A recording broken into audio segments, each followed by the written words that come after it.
جو سیاست ہم دیکھ رہے ہیں ہماری سوسائٹی میں، سیاست کا معنی لیا جاتا ہے دھوکہ دینے کو،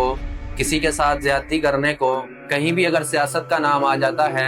تو وہ کہتے ہیں کہ یہ سیاسی بندہ ہے، یہ یہاں پہ آ کے کسی کو بھی چھوڑ سکتا ہے۔ لیکن جو قرآن مجید ہمیں سیاست کا ایک معنی دیتی ہے وہ یہ ہے کہ اللہ تعالیٰ نے قرآن مجید میں اور اس دنیا میں جتنا بھی سوسائٹی کا، معاشرے کا نظام ہے، جس نظام کے تحت چل رہا ہے، اس کو قرآن مجید نے سیاست قرار دے دیا ہے، جس کو ہم حکومت کی ذمہ داریاں بھی کہتے ہیں کہ حکومت کی ذمہ داریاں، اس کے بعد جو شہادت ہے، اس کے بعد اللہ تعالیٰ نے زکوٰۃ کا سسٹم جو دیا ہے مسلمانوں کو، مال غنیمت کا سسٹم جو مسلمانوں کو دیا ہے، امر بالمعروف ونہی عن المنکر کا جو حکم اللہ تعالیٰ نے دیا ہے، سماجی مسائل جو اللہ تعالیٰ نے دیے ہیں، گھریلو مسائل جو اللہ تعالیٰ نے سمجھائے ہیں،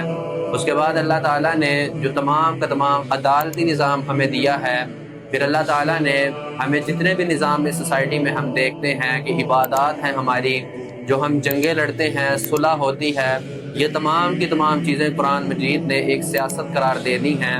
یعنی کہ قرآن مجید جو ہے وہ سیاست کا ایک الگ معنی ہمیں دے رہا ہے، جو کہ ایک پازیٹیو معنی ہے، اور جو ہمیں آج کی سوسائٹی ایک سیاست کا معنی دیتی ہے وہ ایک نیگیٹو ویرین ہے سیاست کا، پولیٹکس کا۔ تو جو ہمارا مقصد ہے، جو اللہ تعالیٰ نے قرآن مجید میں ہمیں بتایا ہے، اس میں جو سب سے اوپر اللہ تعالیٰ نے سب سے زیادہ اہمیت جس مقصد کو دی ہے